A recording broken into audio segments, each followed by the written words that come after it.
Yes sir, and ma'am your brother is here दोस्तों। And आज हम कुछ अमेजिंग फैक्ट्स के साथ माइंड ब्लोइंग बातें जानने वाले हैं। एंड डायनासोर्स के बारे में भी भाई मैं थंबनेल देख के आया हूँ डायनासोर्स को देख के। एंड भाई मजा तो आने वाला है धमाकेदार। सो स्टार्ट करते हैं हम बिना किसी भी देरी के। And all video credit goes to हैक्टेस भाई को। भाई प्रोनाउंसिएशन थोड़ा गलत हो रहा है तो सॉरी यार। स्टार्ट करते हैं, अब रुका नहीं जा रहा, स्टार्ट लेट्स गो मेरे दोस्तों। लेकिन ये साला कर क्या रहा है यहाँ पे? सो देखते हैं भाई।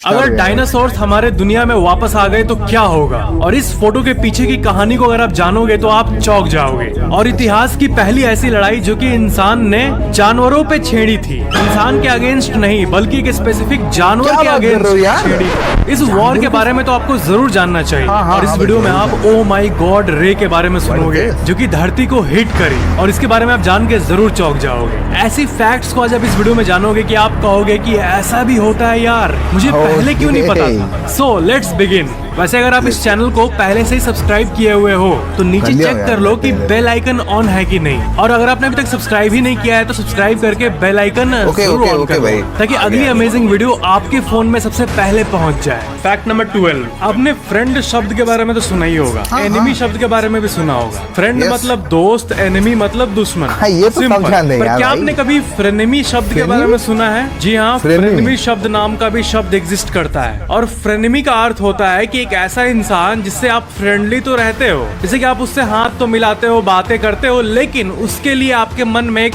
फंडामेंटल डिसलाइक है या फिर ये तो भाई हमारे जो यही चाय वालों के बीच की लड़ाई है यार, रघु भाई और जग्गू भाई। भाई एक दूसरे से बात तो करते हैं बट थोड़ा अंदर ही अंदर थोड़ा रहता है यार वो वाला फैक्टर, हम पता है आपको। राइवलरी है। जैसे मान लो एक ऑफिस का मालिक है, उसके बगल में एक ऑफिस है और दोनों का प्रोडक्ट सर्विस सेम ही टाइप का है, तो दोनों तो बेसिकली कंपटीटर हुए। मन में दोनों ही नहीं चाहेंगे कि एक दूसरे का बिजनेस ग्रो हो, वो चाहेंगे कि मेरा अपना ग्रो हो, लेकिन फिर भी एक दूसरे को जब देखते होंगे तो हेलो हाय करना, बातें करना, ये तो चलता ही है। तो इसी को फ्रेनेमी कहा जाता है, यानी फ्रेंड और एनिमी दोनों का कॉम्बिनेशन। फ्रेनेमी का अगर आप ऑफिशियल डेफिनेशन देखोगे तो ये आएगा, a person with whom one is friendly despite a fundamental dislike or a rivalry। भाई अब से भाई समझ जाओ, जो भी राइवल्स होते हैं वो यदि भी अपने दोस्तों से या एक दूसरे के टीम से हाथ मिलाते हैं तो भाई अंदर ही अंदर तो थोड़ा वो वाला फैक्टर रहता है यार। फ्रेंडमी वो फ्रेंड्स नहीं भाई, फ्रेंडमी बॉयफ्रेंड जैसे कि रोनाल्डो एंड मेसी। और क्या आपने कभी गर्लफ्रेंड सिकनेस सुना है? बॉयफ्रेंड सिकनेस उसे कहते हैं जब दो लड़की हो और एक लड़की का कोई बॉयफ्रेंड बन जाता है तो वो लड़की उसी के साथ एक्सेस बिजी हो जाती है और अपने फ्रेंड को इग्नोर करना शुरू कर देती है। और लड़कों में भी गर्लफ्रेंड सिकनेस का मतलब होता है कि आपका कोई दोस्त हो, उसको कोई गर्ल मिल गई हो और उसी के चलते वो आपसे कट ऑफ होने लगे। ये होता है, समझ रहे हो ना, जब आपका दोस्त को एक लड़की मिल जाए यार गर्लफ्रेंड, तो आपके साथ थोड़ा बात कम कर देता है। सो आपको बहुत अच्छी तरीके से पता होता है कि क्यों, बट बोल नहीं पाते यार, बट भाई थोड़ा खुलेआम बोल रहे हैं। एंड समझ जाओ लड़कों, ऐसा नहीं करना यार, दोस्तों को नहीं छोड़ना। Girlfriend sickness. फैक्ट नंबर 10, क्या आपने कभी चाइनीज बैम्बू को देखा है? जो चाइनीज बांस होते हैं जो कि बहुत ज्यादा मजबूत होते हैं, उनके बारे में एक स्पेशल फैक्ट है। उसको अगर आप आज जमीन में प्लांट करोगे चाइनीज बैम्बू को तो 5 साल आपको वेट करना होगा उस बैम्बू के लिए। हाँ, लास्ट में बहुत स्ट्रॉन्ग बांस निकलेगा, लेकिन उसके लिए 5 साल वेट करो। और अमेजिंग फैक्ट यहाँ ये है कि जमीन के नीचे वो ठीक 5 साल रहता है, और जैसे 5 साल एक दिन होता है, 5 साल के बाद जो पहला दिन होता है वो धीरे धीरे ग्राउंड को ब्रेक करने लगता है। यानी 5 साल कंप्लीट होने के पहले हफ्ते में ही ग्राउंड ब्रेक करके 90 फीट टॉल निकल जाता है। तो 5 साल का साइलेंस होता है और एक हफ्ते में वो पूरा ग्राउंड ब्रेक कर लेता है और बाकी 4 हफ्ते में वो रेडी हो जाता है। टोटल 5 साल और 5 हफ्ते। तो जो विद्वान लोग हैं वो लाइफ के मेहनत के बारे में भी यही कहते हैं कि जब आप मेहनत कर रहे होते हो तो आपको पता नहीं चल रहा होता है कि कहाँ कुछ हो रहा है, कुछ तो हो ही नहीं रहा है, लेकिन जब मेहनत या फिर किसी भी आपके लगन का फल मिलता है तो वो कंपाउंडेड तरीके से अचानक से मिलता है। फैक्ट नंबर 9, आपने KFC का आउटलेट देखा होगा, हाँ, पिज्जा हट भी देखा होगा, टैको बेल शायद नहीं देखा होगा और हैबिट बर्गर भी नहीं देखा नहीं, होगा। लेकिन नहीं जितने भी देखा, आउटलेट्स नहीं के देखा। मैंने नाम बताया, आपको ये जान के शायद हैरानी होगी कि ये सारे एक ही कंपनी के अंडर आते हैं। KFC पिज्जा हट आपको देखने में ऐसा लगे कि अलग अलग कंपनी है, पिज्जा हट कहाँ, KFC कहाँ, लेकिन ये सारे कंपनीज यम ब्रांड्स के अंदर आते हैं, जो कि Yum एक Brands। American multinational fast food corporation है। इन आउटलेट्स में जो एम्प्लॉइज काम करते हैं उन्हें भी नहीं पता होगा कि हमारा जो ये भाई top में मालिक ऐसे है वो ये बोल रहे हैं, ये कुछ कोल्ड ड्रिंक्स ब्रांड्स में भी होता है।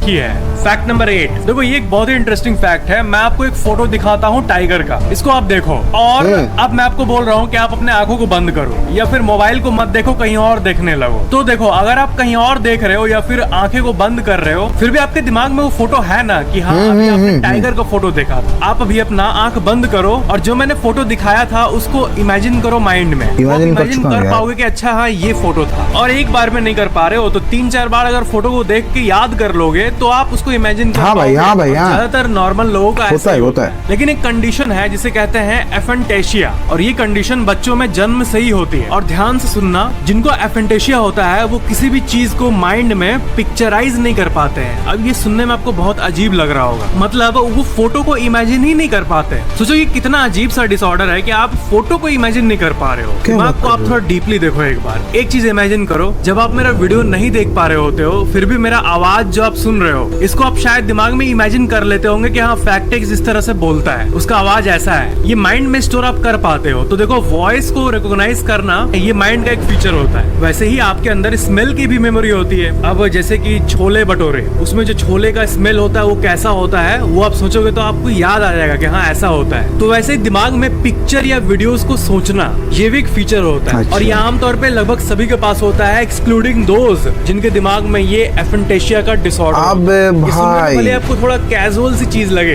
ये विजुअलाइज अच्छे से नहीं कर पाते यार। मोस्ट डरावनी चीजों में से एक है। मैं तो बिना किसी चीज को पिक्चराइज किए हुए कुछ बोल ही नहीं पाऊंगा आपके पास। फैक्ट नंबर 7, आपने अर्थक्वेक शब्द को तो सुना होगा। हाँ, हाँ, हाँ भाई, होता भी है। भूकंप को इनफैक्ट फील भी किया होगा। और मैंने आपको बताया था कि चांद पे भी भूकंप आता है, लेकिन चांद के भूकंप को मून का अर्थक्वेक नहीं कह सकते हैं ना, क्योंकि अर्थक्वेक शब्द में अर्थ आता है, तो इसलिए उसे मून क्वेक्स कहा जाता है। लेकिन क्या आपने कभी स्काई क्वेक्स के बारे में सुना है? जी हाँ, ये एक रियल टर्म है, स्काई क्वेक्स। कई पहाड़ी लोकेशंस में ऐसा पाया जाता है कि आसमान में जब बादल जोर से गरजता है या फिर जब कोई मीटेरॉइड आसमान से गिरता है किसी जगह पे, तो इन एक्स्ट्रा ऑर्डिनरी चीजों के चलते एक वाइब्रेशन ट्रैवल करता है जो कि आसमान से धरती तक आता है। आसमान में बहुत तेज वाइब्रेशन होता है और उस आसमान के वाइब्रेशन के चलते किसी का रूम का पंखा भी हिलने लगता है, धरती कांप जाती है, लैंड कांप जाती है, और इसी फेनोमेनन को स्काई क्वेक कहा जाता है। विकिपीडिया का अगर आप डेफिनेशन देखोगे स्काई क्वेक का, तो आपको पता चलेगा कि जिन इवेंट्स में ऐसा रिपोर्ट किया जाता है, प्रॉपर्ली डॉक्यूमेंट किया जाता है, तो यहाँ पे आप देख सकते हो कि ये चीज भाई यदि स्काई क्विक हो रहा है तो उसका जो प्रभाव है वो तो धरती पे पड़ रहा है ना, और उसी की वजह से भी कुछ कई बार हो सकता है कि अर्थक्वेक भी आ रहा हो। हमें इतना अच्छे से नहीं पता है, बट अर्थक्वेक थोड़ा अलग मुझे पता है यार। अर्थक्वेक थोड़ा अलग है, बट उसके वजह से, उसके प्रभाव से अर्थ में यदि यानी कि हमारे जो नीचे यदि पंखे वंखे हिल रहे हैं तो उसका प्रभाव तो पड़ रहा है यार। है कि टिपिकली रूम का सीलिंग जो है वो वाइब्रेट करने लगता है, और स्काई क्वेक्स इतने कम होते हैं क्योंकि बड़े मेटेओराइट गिरना या फिर एक्स्ट्रा ऑर्डिनरी लेवल का थंडर स्टॉर्म आना बहुत रेयर बात है। इसलिए अभी तक वैज्ञानिकों को ठीक से नहीं पता, और विज्ञान के पास अभी तक प्रॉपर एक्सप्लेनेशन मौजूद नहीं है कि ये स्काई क्वेक्स आखिर क्यों होते हैं। फैक्ट नंबर 6, क्या आपको पता है ऑस्ट्रेलिया में 2 नवंबर 1932 से लेकर 10 दिसंबर 1932 लगभग 1 महीने एक जंग छिड़ी थी, और जंग के एक साइड था ऑस्ट्रेलियन आर्मी और दूसरे साइड था जानवर का आर्मी। जी हाँ, आपको सुनने में बहुत अजीब लगे, लेकिन इमू जो कि ये फ्लाइटलेस बर्ड्स होते हैं, यानी ऐसे बर्ड्स जो उड़ नहीं सकते बस जमीन पर रहते हैं, इनके खिलाफ वॉर छेड़ा गया था। अब आप सोच रहे होंगे कि ऐसा क्या कर दिया इन लोगों ने। तो देखो, ये लोग तो उड़ नहीं पाते हैं, जमीन पे रहते हैं और क्रॉप्स को खाते हैं, और ऑस्ट्रेलिया वैसे भी पूरा बंजर जमीन से भरा पड़ा है। वहाँ पर जो कुछ एग्रीकल्चरल जगहें हैं वही वहाँ के लोगों का खाना का स्रोत था 1932 में, जब मॉडर्न फूड टेक्नोलॉजी वगैरह नहीं आई थी तब, और इनका पॉपुलेशन बहुत ज्यादा बढ़ गया था। ये लोग Okay. क्रॉप्स को खा रहे थे। तब 1932 में ऑस्ट्रेलिया के फार्मर्स एक ग्रुप बना के गए वहाँ ये के खा लेते मिनिस्टर यार, ऑफ उनका डिफेंस के पास, जिनका तो नाम क्या था सर करें, वो जॉर्ज भी, उनका भी पेट्स। problem है। और मिनिस्टर ने अलाउ कर दिया कि मशीन गन ले जाओ मारो और सालो। इमूज पे हमला करो। रिपोर्ट्स के हिसाब से इतने बड़े बड़े जो बर्ड्स आप देख रहे हो, लगभग 2500 इमूज को मारा गया था ओ मशीन भाई। गन। और आपको शायद लगे कि ये बहुत बुरा हुआ, और मे भी ये बुरा हुआ, बुरा लेकिन तो ये हुआ किया है। इसलिए गया क्योंकि कैलकुलेशंस के हिसाब से अगर ऐसे ही इमू को छोड़ दिया जाता तो वहाँ पर इंसानों के खाने के लिए कुछ नहीं बचता। ऑस्ट्रेलिया का जो पूरा सिस्टम है वो बाकी देशों से बहुत अलग है। वहाँ पर 1932 के समय कुछ कुछ जो एग्रीकल्चरल लैंड्स थे वही बहुत जरूरी थे लोगों के लिए, और इमूज क्रॉप्स को सिग्निफिकेंट डैमेज पहुंचा रहे थे। फैक्ट नंबर 5, तो- क्या कॉफी हमारे लिए खतरनाक हो सकती है? कई लोग कॉफी का सेवन करते हैं, तो कई लोगों के मन में सवाल आता है कि कॉफी में तो कैफीन होता है जो कि बॉडी को एक्टिव करता है और बॉडी में एड्रेनलिन केमिकल रिलीज होता है, तो एज पर स्टडीज कितना डोज लीथल होगा? तो स्टडीज के हिसाब से इसका आंसर है 40 कप्स ऑफ कॉफी। ये लीथल डोज है, जिसका सिंपल 2 लाइनर मतलब ये है कि अगर कोई 40 से 50 कप कॉफी पी जाए तो उसके मरने के चांसेस 99% इतना कौन पीता है यार? कोई भी न्यू घड़ी का अगर आप एडवर्टाइजमेंट देखोगे तो वो आपको ज्यादातर 10-10 के पोजीशन पे मिलेगा। 10:10 पे पॉइंटेड रहेगा घड़ी, और आप उसका डिजाइन देख सकते हो। तो ऐसा क्यों किया जाता है? तो इसका आंसर है एक वर्ड में जिसे कहते हैं सिमेट्री। ये जो 10:10 का पोजीशन है, ये सबसे सिमेट्रिकल पोजीशन होता है घड़ी का, जो कि आंखों के लिए प्लीजिंग होता है। और बीच में जो ऊपर में ब्रांड नेम दिया रहता है वो भी बहुत क्लियरली दिखता है। तो जो साइकोलॉजिकल अच्छा स्टडीज लगता होते है हैं देखने में। दिमाग के, इसमें कि साइकियाट्रिस्ट ये पता करते हैं कि क्या लोगों को भाता है, क्या लोगों को पसंद आता है। तो जितने भी स्टडीज हुए हैं उसमें ये पता चला कि ये जो पोजीशन है 10:10 का, ये most pleasing to the eyes है, और यही कारण अजीब सा बात है यार। है सिमेट्री, जिसके चलते नई वॉचेस हमेशा आपको 10:10 के पोजीशन पे मिलेगी। ओ, फैक्ट नंबर 3, अच्छा। जब भी मैं विज्ञान की ऐसी बातें बोलता हूँ कि दूर तारे से, एक फटते हुए तारे से जब कोई रे निकलता है तो वो धरती पे भी पहुंच सकता है। तो आप लोगों में से बहुत लोगों ने पूछा है कि क्या कभी किसी सैटेलाइट ने ऐसे रेज को डिटेक्ट किया है? तो देखो, एरे गरे एग्जाम्पल के बदले हम लोग इतिहास के सबसे बेस्ट एग्जाम्पल को ही देख लेते हैं। Okay, ओ माई ये वाला- गॉड हाँ, रे, हाँ, हाँ, ये वाला Literally इसका fact। नाम ही है ओ माई Oh गॉड। my God ये एक हाई एनर्जी कॉस्मिक रे था जो कि 15 अक्टूबर 1991 देखने में में तो यूएसए बहुत के बढ़िया फ्लाइज है। आई But- कैमरा ने कैप्चर किया था, और कैप्चर होते ही वैज्ञानिकों ने इसे नाम दिया ओ माई गॉड पार्टिकल। जब भी कोई ऐसी नई चीज वैज्ञानिकों को पता चलती है, जैसे कि कोई प्लैनेट या फिर रे, कोई कॉस्मिक रे, कोई गामा रे वगैरह, तो उसका बड़ा ही अजीब सा नाम होता है, जैसे कि HD 100 546b वगैरह वगैरह। लेकिन ये रे इतना अजीब था कि इसका कोई फॉर्मल सा टेक्निकल सा नेम ना देके सीधा इनफॉर्मली ओ माई गॉड पार्टिकल नाम दे दिया गया। ऐसा इनफॉर्मल सा नेम इसलिए क्योंकि इसके अंदर का जो एनर्जी था वो एक्स्ट्रा ऑर्डिनरी भाई, ये हाई कुछ अलग ही लग इसके रहा है अंदर का यार। एनर्जी 320 एक्सा इलेक्ट्रॉन्स वोल्ट्स था, EeV, या फिर 50 जूल्स। यानी इसका टेक्निकल चीजों को हटाओ, सिंपल मतलब ये है जो ह्यूमन मेड पार्टिकल एक्सीलरेटर्स हैं, जैसे कि द लार्ज हेड्रोन कोलाइडर, उनमें जो इंसान ने हाईएस्ट पीक एनर्जी प्राप्त किया है किसी भी वैज्ञानिक शोध में, उससे 1 मिलियन टाइम्स ज्यादा एनर्जी था। मतलब इंसानों ने जिस लेवल का एनर्जी देखा है किसी भी कॉस्मिक चीज में, उससे मिलियन टाइम्स ज्यादा सिर्फ भाई, ये एक सिर्फ रे सुंदर में, नहीं यार, इस dangerous Oh my भी तो God है। रे में। और सबसे अजीब बात यह है कि कंफर्म तरीके से पता भी नहीं चला कि ये आया कहां से था। अच्छा। लेकिन जो सबसे प्रोबेबल थ्योरी है वो ये बताती है कि कोलिजन ऑफ गैलेक्सीज, दो गैलेक्सी के टकराने के चलते ये हाई एनर्जी रे आया था। कौन से कितना दो गैलेक्सीज obvious टकराए scene यार? होता होगा जब दो गैलेक्सीज आपस में टकरा रही होती हो। जब गैलेक्सीज आपस में कोलाइड करती है तो कई सोलर सिस्टम आपस में एक हो जाते हैं, कई तारे मिलकर एक तारे बन जाते हैं, और एट दी एंड ग्रेविटी ये के कितना चलते ज्यादा दोनों गहरा गैलेक्सी fact है मिलकर यार। एक गैलेक्सी बन जाती है। और इससे भी अमेजिंग बात कि इतना हाई एनर्जी रे होते हुए भी ये रे अर्थ पे कोई नुकसान नहीं पहुंचाया। अच्छा। तो अगर आपसे पूछे कि कॉस्मिक तो रे, गामा रे, अर्थ में ये इतना वो जो ज्यादा आते dangerous रहता है तो नहीं यूनिवर्स था। से धरती के तरफ, इन सब चीजों में सबसे बेस्ट एग्जांपल कौन सा है? तो वो यही है, दी ओ माई गॉड पार्टिकल रे। फैक्ट नंबर 2, एक फोटोग्राफर है लियोनार्डो सेंस, उन्होंने इस फोटो को क्लिक किया। अब ये फोटो दिखने में तो खास है, लेकिन क्या आपको पता है इस फोटो को परफेक्टली कैप्चर करने में लगभग 3 साल लग गए लियोनार्डो को। कर रहे हो लियोनार्डो यार? ने मून के पोजीशन को ट्रैक करने के लिए और प्रेडिक्ट करने के लिए सैटेलाइट्स का यूज किया, और मैथमेटिकल कैलकुलेशंस के हिसाब से 3 साल बाद जाके ऐसी मोमेंट आई जब ये परफेक्टली ब्राजील के रियो डे जेनेरियो में क्राइस्ट डी रिडीमर स्टैचू के पास उन्होंने अपने कैमरे को सेट किया किया क्या और ये लग रहा है भाई, आइकॉनिक फोटो 3 साल का मेहनत है इसमें ऐसा इसमें। लग रहा है कि क्राइस्ट ऐसे पकड़े हुए हैं मून को। फैक्ट नंबर 1,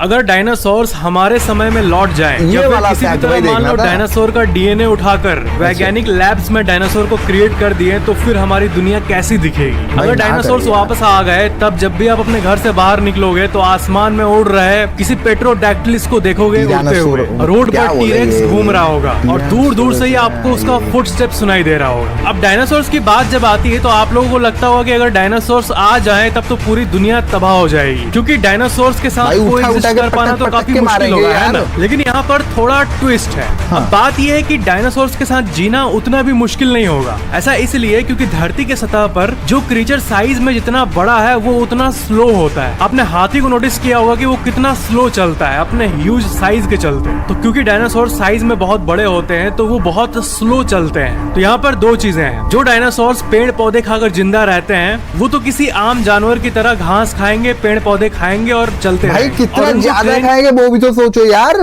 भाई कितना ज्यादा खाएंगे वो भी तो सोचो।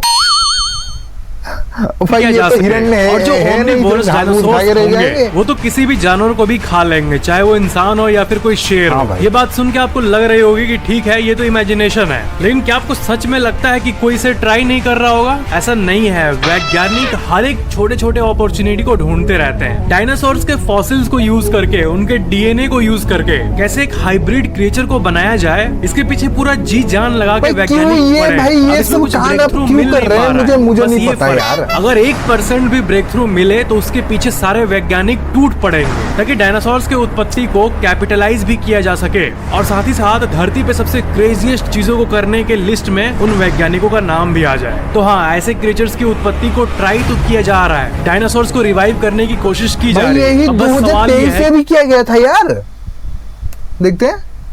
ये लो भाई 10 फरवरी दो।